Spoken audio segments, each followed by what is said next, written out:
Hey everyone, this is David Harris with Strength Performance Network. We're back at the 2015 NSCA Conference here in Orlando, Florida. For those of you that were following us this morning, appreciate you joining us. Hope you enjoyed the vendors that we had an opportunity to talk to and learn a little bit about some of the new technologies in the strength and conditioning industry. This afternoon, we actually have an opportunity to spend some time with some fantastic coaches in the industry. One of those is Fred Ees here with Battleground Academy in Franklin, Tennessee. He runs a fantastic facility at Battleground Academy. We'll spend a little bit of time talking about the facility, but really want to get to know Fred a little bit and help you to learn a little bit about Fred's background, how he got into strength and conditioning, and really kind of his philosophy on training training athletes at the high school level. So Fred, thank you very much for taking time to be here. I know you're busy, you're speaking tomorrow, right? And so really appreciate your time. Thank you. Thanks for having me. I appreciate it. So why don't we start, just let the members know, a little bit about your background, what got you into strength and conditioning, and I know you really have focused a lot on the high school level, and kind of what brought you to focus on that particular athlete. Definitely. Probably I always joked that I became a strength coach by accident. I was like, I'm going to teach history and be a football coach. And, I got a job at a private school as a strength conditioning coach. That's what was open. So I was doing some personal training at the time. And about a month in, I figured out I found my new love. So I've spent most of the rest of my career trying to figure out how I can get out of football and just do strength conditioning all the time. So yeah, that's kind of it. But after being at the high school level for a little bit when I was young, I was like, I need to go to the collegiate level and really get better at this. And I kind of started before the information age, where it wasn't, I couldn't just Google anything and find what I wanted. So I had to go get around some guys who could teach me how to coach, and did that at the University of Tennessee and UT Chattanooga, LSU, and just try to get around people that I knew was good in the field and get better, which is what I'm looking around, seeing a lot of young guys that I think I'm not old yet, but I'm starting to get on the other side. I'm like, oh man, I remember what that was like. I put a picture in my presentation. It's like 15 years ago. It's like, dang, man, I was a young guy. So it goes by pretty quick, but yeah, that's kind of how I ended up. Just kind of fell into it, but I knew very quickly this is what I want to do. And I kind of always knew I want to be a high school strength coach. I felt like that was a population that was really underserved, and that was a population one you could not only make a great difference physically, but also from the mental aspect of what you could do to help a young man, young lady. Yeah, so you're now the mentor for other coaches that are looking to get into the field and yeah, I'm hesitant to use that, but yeah, I said that on a podcast with Mike Robertson. Like, it feels really good to be able to help someone. It feels really good to be able to give back, and if someone finds what we do valuable and I can spend some time with them, I'm more than willing to do that. So earlier in your career, did you concentrate on football strength and conditioning? I know at the collegiate level, oftentimes, especially nowadays, you have coaches that just do football. And if so, is that what you're focusing on now at the high school level, or is it a little broader at the high school level? No, it's more broad for me now. Yeah, initially started out with I was just working with the football team. I had a football background, but soon it branched out. Other sports on campus were like, hey, can we work with you? You start branching out into other sports, and then. I always tell a story about, I have a huge football background, so yeah, I love that, and that comes very natural for me. I love all sports. But when I started to meet with coaches and really get to know coaches outside of just our meetings, and I saw the passion that they had for their sport, I started to develop a whole new understanding of why that was so important to service more than just football, and especially at the high school level, because you're dealing with, I used to see a lot of people tugging, this guy's a basketball guy or he's a football guy, and these kids want to play more than one sport, and they don't need coaches or anyone tugging them in, right? They just need a support system to do that. So I felt like as a strength conditioning coach, you can really be that support system and cross over. And, it's very important, I think, to be not just geared toward one sport in high school as far as your training. It should be, at this level, it should be very general. And, I work with all of our sports at Battleground Academy. And I don't think most of I sit in the box on Friday nights, so half the time I don't even know if people know I coach football other than if they come to practice, because they just don't look at me in that context. Our soccer coach never has a conversation with me about me being a football coach. It's just not a concern. And now, when you first come in, I played football and I've got a football body, so you got to overcome that in the beginning. But once they know and you show them, you start showing up at their sports, you care as much as they care. Very quickly you win them over. So at the at the college level, you're dealing with athletes and primarily kind of answering to the coaches themselves. At the high school level, I would assume that the parents are probably more involved in the students, their son or daughter's, physical and athletic development, and they have more of a say of that at the high school level than at the college level.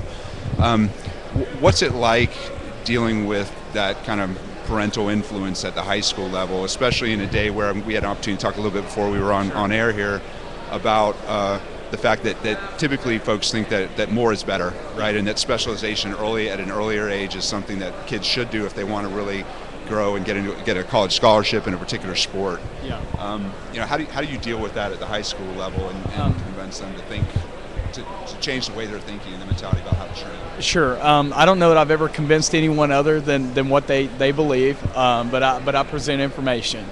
And, I look at it as some of these conversations go extremely well and some of them don't, but I'm always respectful and I always let them know that I have the best interest of their child at heart. And that's not always an easy conversation when it's not going to be what they want to hear. I had a mentor one time that said, I think it's just time you and I sit down, had an uncomfortable conversation. That's kind of what it becomes. And but in the end, I don't think any parents ever left the room doubting how much I cared about their son or daughter. So, you try to educate, and you can only take that so far. All you can do is present the information. In the end, that's their child, and I tell them that. In the end, this is what I believe. This is what I see from the research. You could call a number of contacts that I have at the collegiate or pro level, and they'll say the same thing. But ultimately, it's your child. You can do what you want to do with your child. We do make a stand that we do what we do. So I'll more than if someone's trained with someone outside of us, parent asks me what we do, I'll give them what we do. Here it is. And if the person that's working with your child's good, then they'll be able to figure out what they should do around it and fill in the gaps if there are some. But just try to take that a little bit diplomatic approach with it. But at the same time, I stand firm to what I believe. I'm not going to back off and tell them that I think this is the right thing.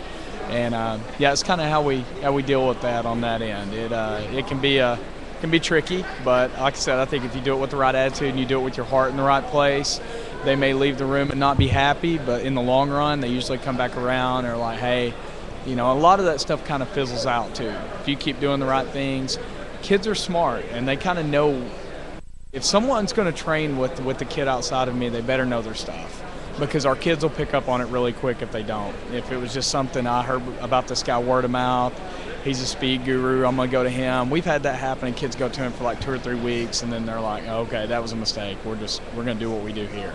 So we try to urge our parents, hey, school's paying me to be here to work for you. I'm here for you.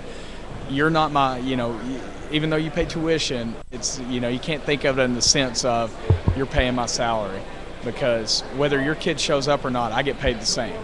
And the only interest I have is the best interest of your son or daughter. You're not putting food on my table. So I can be very objective in what I tell you. I'm not going to sell you that they're anything more than what they are, anything less than what they are, and I don't have to keep you coming back. And I'm not knocking the private sector side at all. I'm just saying it is what it is. I can be very objective because I understand that side of it too, and there's some unbelievable guys on that side. But it just, on that end, I think you just, ultimately they're going to do what they're going to do, but you try to educate and do the best that you can do to present your, it's almost a legal argument, present your case and then go from there. So we win most of those, I would say.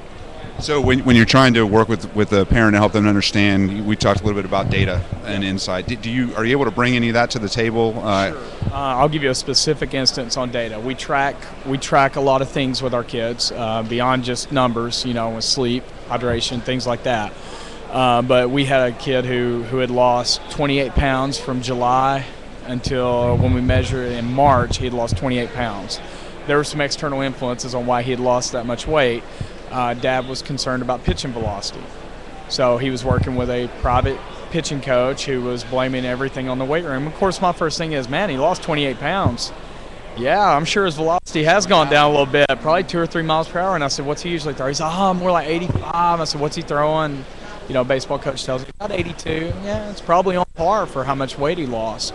And then we go from there, and I start looking back, and I'm like, well, I'll tell you what, I'll pull some numbers up, and we'll kind of talk. So I go back, and we've maintained, in season, if we can, maintain 88 to 90% of their preseason numbers. We feel pretty good about that with everything that they're under. So he had maintained 97% of his preseason numbers at 174 pounds when he weighed 148. So even with a 28-pound weight loss, he had maintained 97% of his strength. He had maintained 94% on his clean. So his vertical had gone up. Of course, his 10, his 40, all of his other times had gone up in between that. But I really just attribute that to the weight loss. I mean, I didn't take credit for that. I was like, that's probably just a measure of that. But what is interesting here is the strength level that he's maintained while losing that weight. So what I would tell you is this, because once again, I can go back to being objective. You're not paying me to make him throw a baseball faster. So the guy that you're paying to make him throw a baseball faster is telling you that it's someone else's fault. I'm telling you it's a combination of those things. He's not as strong. He's lost a lot of weight. And I think there's something off mechanically from talking to our baseball coach. So, those three factors combined, I'm telling you, is probably what that is.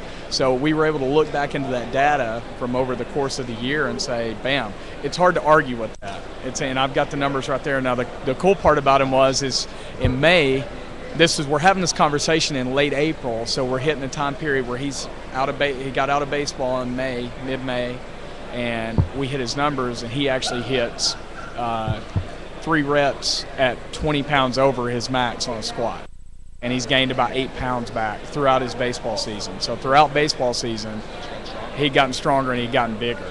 So we were doing it. We had the data to say we're doing what we should be doing, on that end. So, take those things with a grain of salt, when someone's telling you, hey, well, it's all this person's fault or that, it's usually never just one factor. There's more than one thing involved. But the tracking that we do, I think it's really important. If you're going to have those conversations with parents, you better be able to back that up and have the tracking and say, I've got data. I've got the data that shows. And you better be doing that for yourself as a coach to say, yeah, this program really works or it doesn't. So I was a strength coach quite a while ago. Back when we were coaching, we used Excel spreadsheets to track things, and we actually used a homegrown system from the University of Nebraska. Boyd Epley had that was. Man, I know it. I'm old school, man. I know Power Prop. And that was like cutting edge at the time, right? Do you? Yeah. I think I might actually have it somewhere as well. But so we were able to track some things, but it was pretty rudimentary at the time. I mean, can you talk a little bit about what you're using now and has evolved and kind of how you use that to help